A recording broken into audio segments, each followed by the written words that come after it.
지난 주일 저는 총회 교육부 교육자 여름 수양회가 있어서 다녀온다고 했는데 너무 잘 다녀왔습니다. 여러분의 또 관심과 기도에 힘입어서 그렇게 된 줄로 믿습니다. 감사드리고 또 은혜 주신 하나님께 영광을 돌립니다. 오늘은 6.25 제74주년을 맞이하는 그런 상기주일입니다. 물론 오늘 23일이고 내일 모레가 6.25 사변일이지요. 참 아픈 우리 민족의 과거사이기도 하지요. 이렇게 6.25 상기 74주년을 맞이하면서 생각해 보는 일은 우리나라뿐만이 아니고 수천 년의 역사 속에 이 땅 위에는 무수한 나라들과 백성들이 흥했다가 쇠하고 또 새로운 나라가 그렇게 부상했다가 또 사라지고 하면서 역사가 이루어져 왔습니다. 때로는 과격한 민족 우월주의와 아주 포악한 세계 통일의 야망을 가지고 그렇게 위세를 떨쳤던 그런 나라들도 많이 있죠. 다시 말하면 강했지만 또 무너지고 또 새로움이 강했지만 또 무너지고 그 강력하고 힘이 있었던 것이 계속가지 않았다라는 내용을 말씀드리고 싶은 겁니다. 역사의 흥망성쇠, 즉 나라의 흥망성쇠라든지 역사의 모든 것들은 사람이 그렇게 이루어가는 게 아닙니다. 하나님이 계획하신 것이고 하나님이 이루어 가시는 것입니다. 창조주 하나님은 정의, 공의를 저버린 인간의 계획을 무효화시키는 하나님이시라고 오늘 말씀에도 나오지 않습니까? 인간의 그 죄악을 바탕으로 해서 욕망을 이루려고 하는 이런 일들을 하나님은 꺾어 놓으시는 하나님이시죠. 바로 이런 하나님의 관점에서 정말로 복 있는 백성은 그럼 누굴까? 이 시대 한 시대를 살아가면서 그냥 세상에서 부유하게 살았다, 명예롭게 살았다, 건강하게 살았다. 이건 물론 인생 사는데 중요한 일이겠지만 그러나 세상에서의 삶으로 끝나는 것이 아니고 성경은 분명코 영원한 세계로 이어지는 것을 말씀해 주고 있지 않습니까? 이 땅 위는 잠깐이지만 성경의 표현이 잠깐이에요. 아침 안개와도 같다 그랬고 풀과도 같다 그랬고 그런 표현들로서 아주 짧고 일시적인 것임을 이야기하는 반면에 죽음 이후의 세계는 영원, 시작도 없고 끝도 없는 그런 세계임을 말씀해 주시니 이 땅에서 사는 동안 힘들다고 고달프다고 어렵다고 그 내용을 하나님 나라를 준비하는 과정으로서가 아닌 자신의 욕망, 욕심대로 살려고 하다 보면 이것이 영원한 실패가 된다는 사실을 성경은 가르치고 있습니다.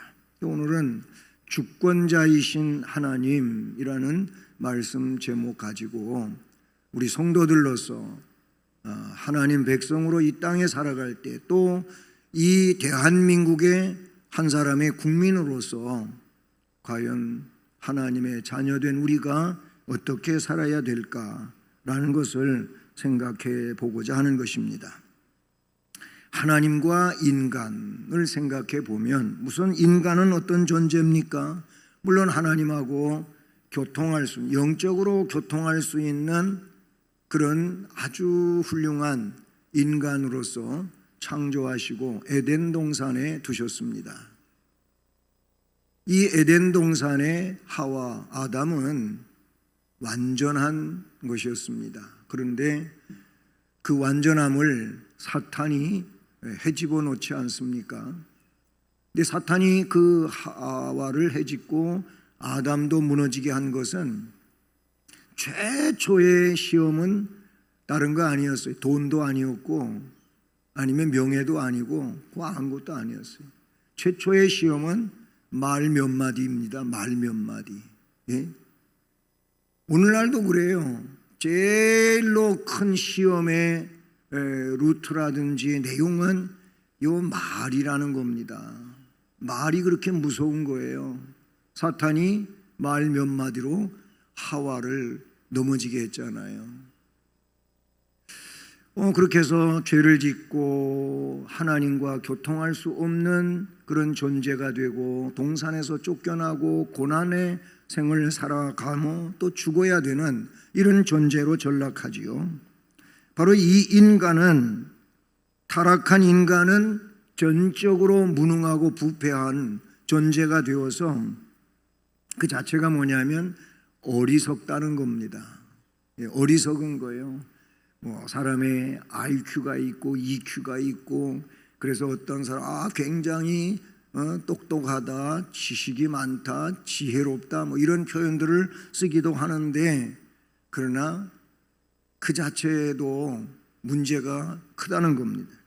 어리석은 인간은 인간으로서 계획이 있어요. 그런데 오늘 10절을 보시면 그가, 즉 하나님께서 말씀하시는데 여호와께서 나라들의 계획을 폐하신다. 나라는 인간의 집단이죠. 그렇죠? 나라와 나라가 이렇게 형성이 돼서 지구촌을 메워 살고 있는데, 여호와께서는 그 나라들의 계획을 폐하시고 민족들의 사상을 무효하게 하시도다. 아멘. 인간은 왜 그렇습니까? 죄 아래 있는 존재이기 때문에 그런 겁니다. 죄 아래 있는 존재예요. 시편 14편 앞에 말씀으로 돌아가 보면 2절 3절에 이런 말씀이 나와요. 여호와께서 하늘에서 인생을 굽어 살피사 지각이 있어 하나님을 찾는 자가 있는가 보려 하신즉, 그런 사람이 없다는 거예요. 다 치우쳐 함께 더러운 자가 되고 선을 행하는 자가 없으니 하나도 없도다. 하나도 없다는 거예요. 그게 시편 14편 2절로 3절에 기록되고 있는 말씀이에요. 그래서 바울 사도는 로마서 3장 10절에서 의인은 없나니 하나도 없도다. 의인이 없어요.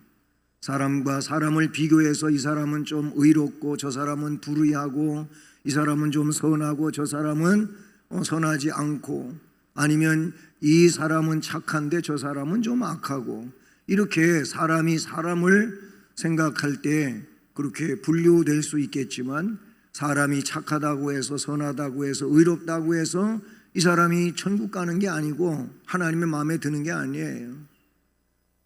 성경에서 말하는 의라고 하는 것, 선이라고 하는 것은 인간의 구분에 따라서 결정되는 게 아니고, 하나님이 선하다 해야 선한 것이고 하나님이 악하다 하면 악할 수밖에 없다는 것이죠.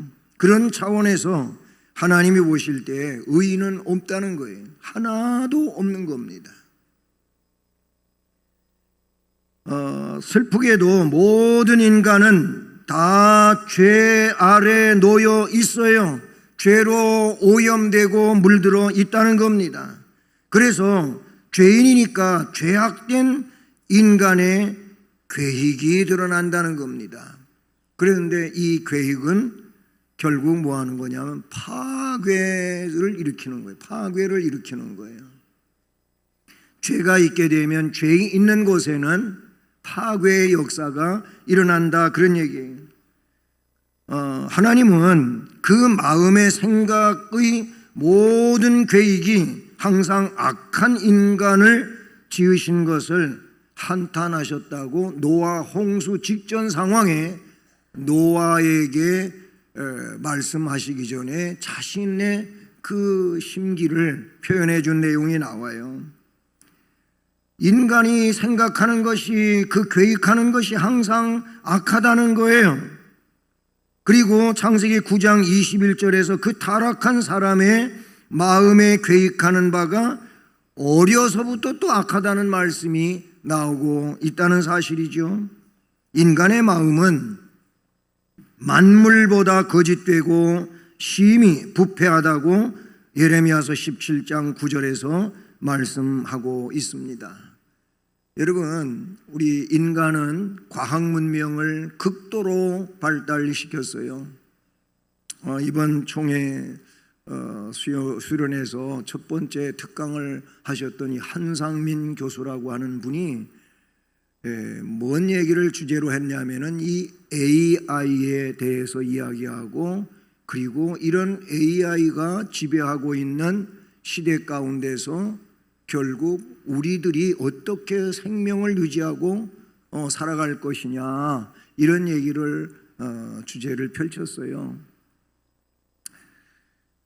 젊은 세대는 그 얘기가 너무나도 큰 얘기로 들려올 수도 있고 한데, 근데 다시 말하면 인공지능이라고 하는 것이 이제는 대단한 위상을 펼쳐가고 있어요. 이 인공지능은 뭐냐면 경험을 계속 축적해 놓은 거예요.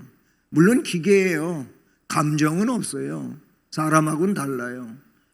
그런데 웬만한 지식을 가지고 있는 사람 이상의 그런 프로그램이 그 인공지능이다, 그런 얘기죠. 그런 얘기까지 하더라고요. 목사님들이 내가 이 죄에 대해서 설교를 하고 싶은데 그 설교 원고 좀 뽑아봐.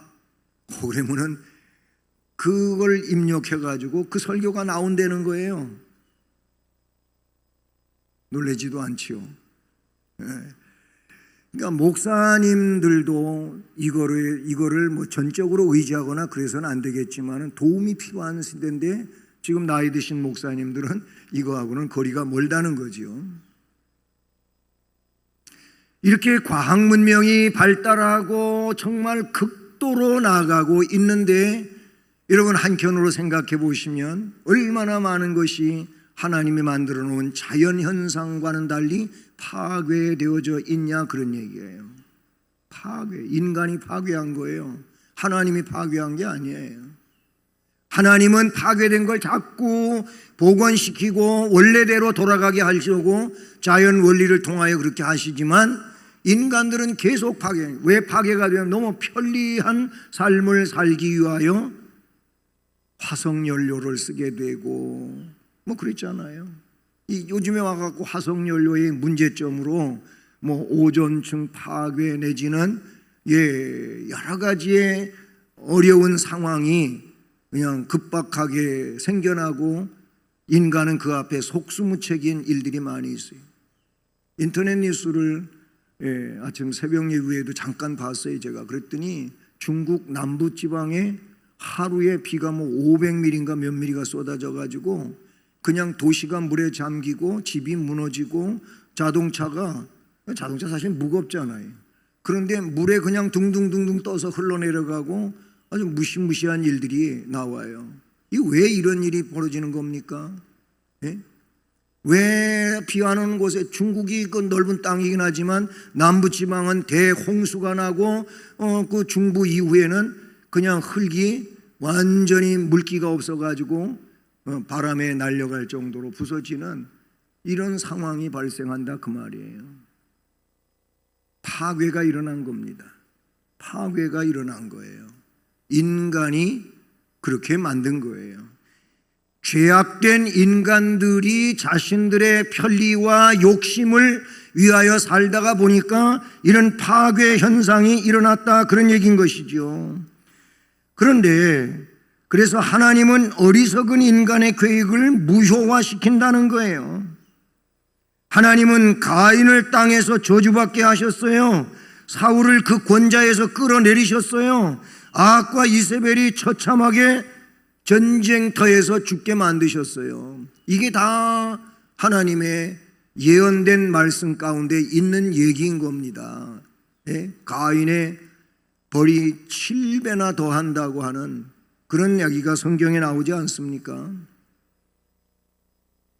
하나님의 계획은 그와는 달라요. 인간의 계획은 파괴를 일으켜 하나님은 그거를 무효화시키지만 하나님의 계획은 영원 불변하십니다.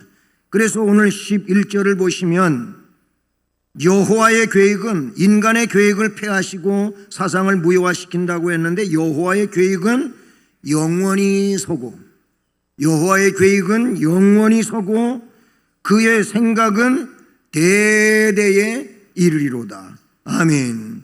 이게 다른 거예요. 인간의 계획과 사상과 하나님의 계획과 그의 생각은 완전히 다르다고 하는 것이죠. 죄와 함께 어리석은 인간의 계획은 불완전하기에 수시로 변하고 무너질 수밖에 없지만 하나님의 계획은 변함이 없고 절대로 수정되지도 않고 없어지지도 않습니다. 그 이유가 뭡니까? 하나님은 죄악된 우리와 같은 인간이 아니셔요. 그분은 말 그대로 진리가 되시고 참 신이신단 말이에요. 누구에 의하여 존재하는 분이 아니라 스스로 존재하는 분이시단 말이죠. 민수기 23장 19절 말씀을 보면 거기 이런 말씀이 있습니다. 하나님은 사람이 아니시라 그랬어요. 우리와 같은 인간이 아니시라는 거지요. 거짓말을 하지도 않으시고 인생도 아니시니 후회도 없으시도다. 어찌 그 말씀하신 바를 행하지 않으시며 하신 말씀을 실행하지 않으시랴. 말씀하신 것을 행하실 수밖에 없고 또 하신 말씀을 실행하지 않는 것이 없다는 겁니다. 하나님은 전능하신 분이시기에 그 말씀하신 바를 반드시 이루시고 이루실 능력이 있으신 분이시죠. 하나님의 말씀이 불변하기 때문에 우리는 그 말씀을 의지해야 할 것입니다. 이사야 40장 6절로 8절에 모든 육체는 풀이라고 했고 그 풀의 모든 꽃이 피면 그 아름다움은 꽃과 같다 그랬고 풀은 마르고 꽃은 시든다 그랬어요. 그러나 여호와의 말씀은 영영이 서리라. 아멘. 하나님의 말씀은 변함없이 존재하고 역사하는 능력을 갖고 계신 줄로 믿습니다. 하나님의 계획은 언제나 정확하게 성취가 돼요.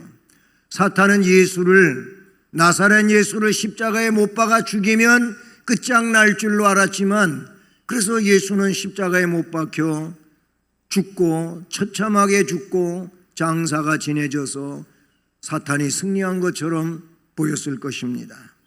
그러나 그것은 잠깐이었습니다. 예수 그리스도는 사망 권세를 완전히 물리치셨습니다. 여러분, 사망 권세라고 하는 건 인간으로서는 상상도 못할 일인데 우리 하나님이신 예수 그리스도는 사망에서 부활하셨습니다. 부활의 첫 열매가 되시고 예수를 구주로 믿는 부활신앙을 가지고 있는 이들에게 부활의 영광을 주신 줄로 믿습니다. 이 자체가 뭐냐면 실패가 아니고 승리임을 말씀해 주는 것이죠. 하나님과 인간은 이렇게 극명하게 다르다고 하는 거예요.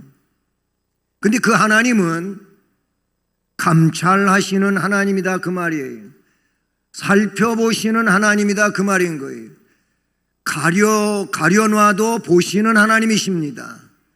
우리의 마음도 아시고 우리의 과거와 현재와 미래도 아시는 하나님이시고 영원하신 하나님이신 줄로 믿습니다. 하나님은 인간의 의로운 행위를 감찰하셔요. 역대하 16장 9절에서 보게 되면 하나님은 온 땅을 두루 감찰하시다가 전심으로 자기에게로 향하는 자들을 위하여 그들에게 함께 하시고 능력을 베풀어 주시는 하나님이신 줄로 믿습니다. 바로 그 하나님을 경외하고 그 하나님의 은혜를 힘입어 살아가는 하나님의 백성들, 다시 말하면 하나님께서 그 백성을 위하시면 그 무엇도 대적할 자가 없다고 로마서 8장 31절에서 말씀해 주는, 하나님이 우리를 위하시면 누가 우리를 대적하겠느냐, 그렇게 말씀하고 있단 말이죠. 그러니 하나님의 장중에 붙들리고 하나님의 말씀이 중심이 되어 살아가는 자들이 얼마나 복 있는 자인가를 알게 되는 것이죠. 여러분, 주를 위해서 참으십니까? 주를 위해서 견뎌내십니까? 주를 위해서 충성하십니까? 주님만을 바라보고 여러분의 마음을 드리고 계십니까? 그렇다면 여러분에게 좀 고달픔이 있고 어려움이 있고 지금 아픔이 있다 할지라도 실망하지 마십시오. 하나님이 보고 계십니다. 하나님이 기억하십니다. 그래서 결국 그들을 지키실 것이고 끌어내실 것이고 붙잡을 것이고 은혜로 나아가게 하실 줄로 믿습니다. 반대로 하나님은 인간의 악한 행위도 감찰하신다는 것이죠.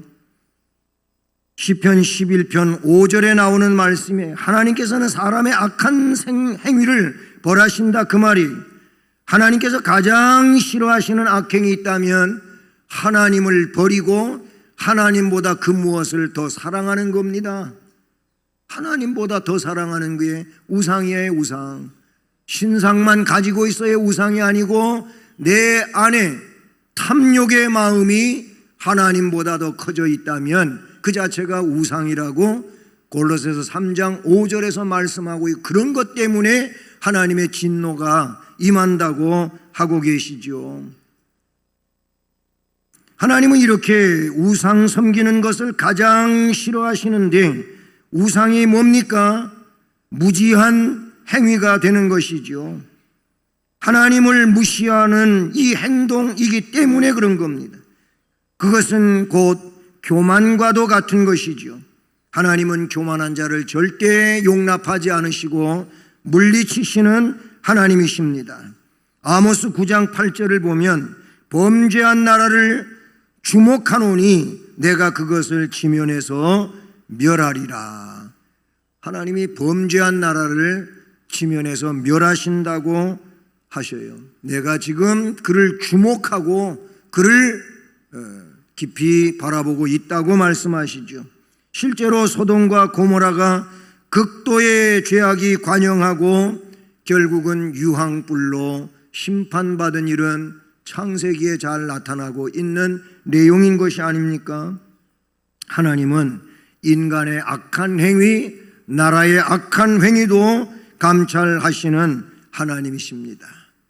하나님은 오늘 말씀해 보니까 구원자이심을 이야기합니다. 하나님은 구원자이십니다. 그래서 오늘 말씀 16절 이하를 보시면 그 구체적인 내용들이 나오고 있다는 사실이죠. 대군도 구원하지 못해요. 큰 군대, 군사가 많은 것도 구원의 조건이 아니라는 거예요. 16절이 그러잖아요. 많은 군대로 구원 얻은 왕이 없으며 그랬어요. 여러분, 대군이라 할지라도, 이 많은 군대가 있다 할지라도 사망의 위기에 빠져 있는 왕의 운명을 바꾸어 놓을 수도 없고 전쟁을 항상 승리로 이끌 수도 없는 것이지요. 군대가 성경에 여러 차례 나와요. 히스기야 때도 그렇고 아사 때도 그렇고 나오는 말씀들이에요. 적군이 얼마나 강한 군대고 얼마나 수요가 많습니까? 사사기의 미디안 군대는 안 그렇습니까? 그런 10여만이 넘는 13만 5천 명인가 몇 명 되는 이 군대인데도 불구하고 하나님께서 300명 군사 가지고 이겨내시잖아요. 300명이 이긴 게 아니고 하나님이 이긴 거지요. 그래서 이 사람들이 가서 칼로 베고 찌르고 싸워서 이긴 게 아니고 적군들이 스스로 죽이는 거, 스스로 자기끼리 찌르고 배구하면 죽어요. 그게 하나님의 방법이에요. 어떤 상황에서는 칼로 죽은 사람보다 우박에 맞아 죽은 사람이 더 많다고 성경에 나오고 있어요.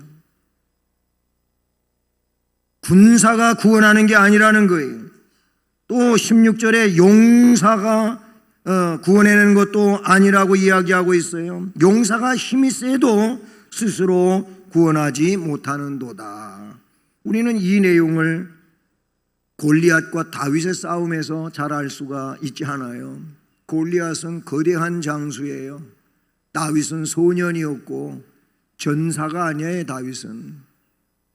그러니까 골리앗이 다윗을 비웃고 조롱하고, 야, 네가 전쟁을 모르라도 한참 모른다.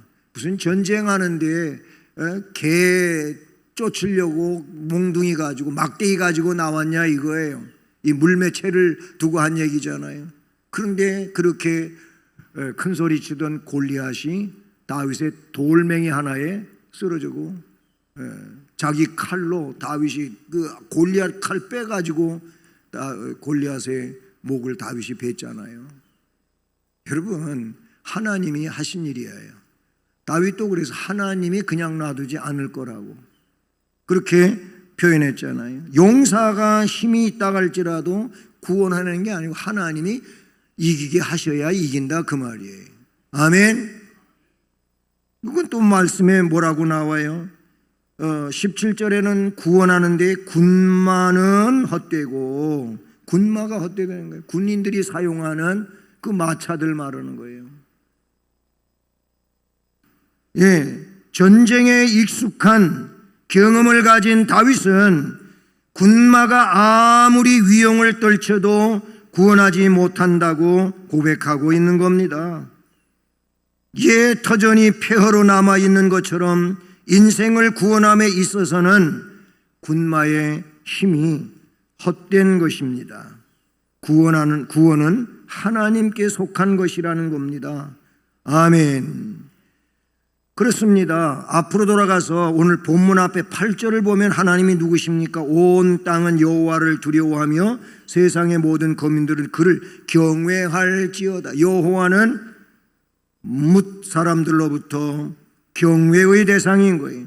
9절을 보면 그가 말씀하심에 이루어졌고 명령하심에 견고히 섰. 하나님은 말씀으로 천지 만물을, 우주 만물을 창조하셔서 빛이 있으라 하면 빛이 있게 되었고, 그 다음에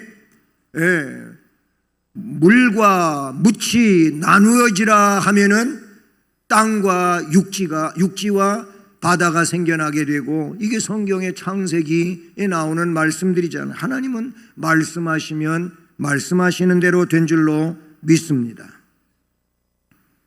인생의 생과 사와 화와 복은 오직 하나님의 손에 달려 있다는 사실인 것이지요. 신명기 30장 19절 20절 말씀을 보면 거기 그런 말씀이 나와요. 오늘 하늘과 땅을 불러 너희에게 증거를 삼노라. 내가 생명과 사망과 복과 저주를 내 앞에 두었은즉 너와 내 자손이 살기 위하여 생명을 택하고 내 하나님 여호와를 사랑하고 그의 말씀을 청종하며 또 그를 의지하라. 그런 자가 살게 된다고 말씀하고 있는 것이지요.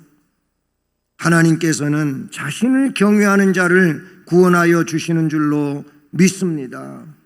그래 오늘 18절에 여호와는 그를 경외하는 자 곧 그의 인자하심을 바라는 자를 살펴보시며 그들의 영혼을 사망에서 건지시고 그들이 굶주릴 때에 그들을 살리시는도다. 아멘 라고 말씀하고 있어요.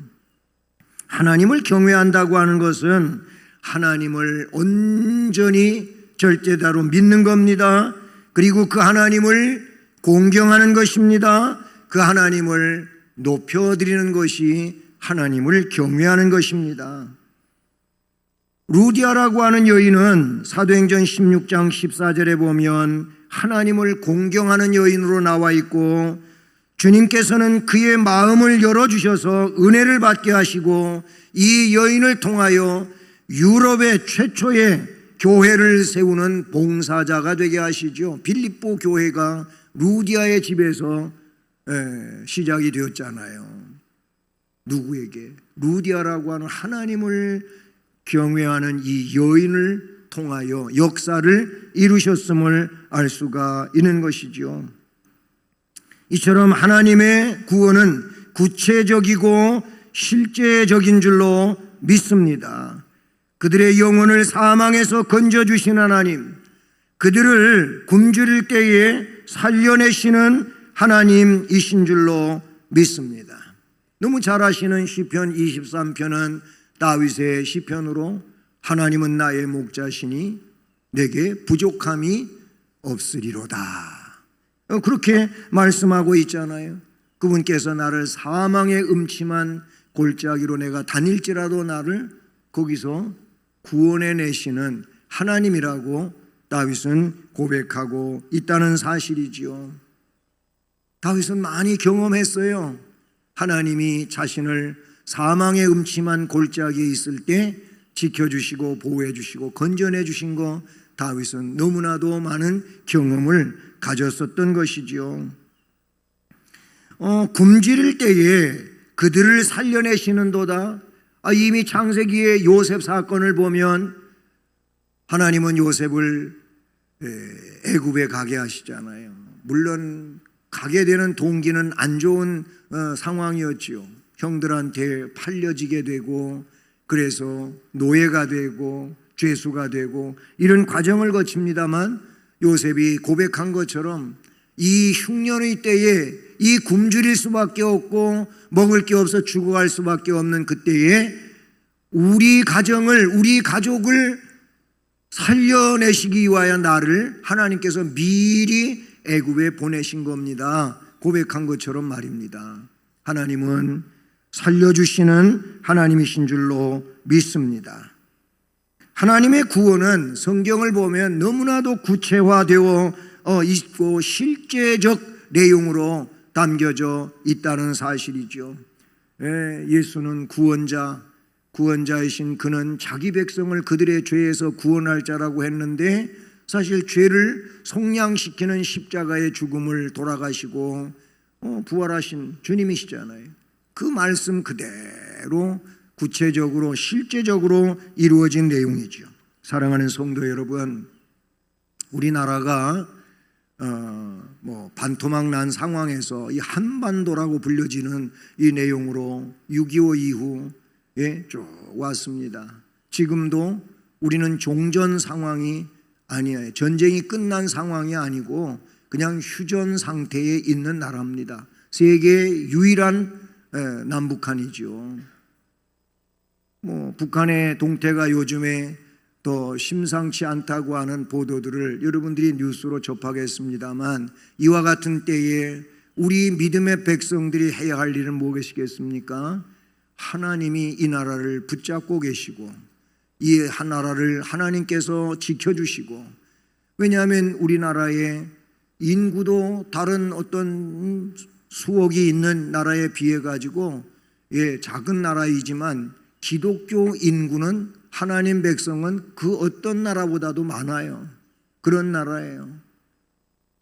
그렇다면 이런 하나님의 백성들이 하나님을 전적으로 신뢰하고 하나님께서 지켜주시고 이끌어주시고 세계 열강의 대열에서 세계를 주도해 갈 수 있는 나라가 되기를 위하여 우리는 기도해야 할 것입니다.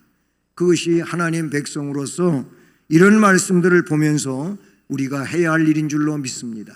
그리고 나라의 부강이 결국은 우리 개개인들에게도 큰 영향을 미치게 된다는 사실이죠.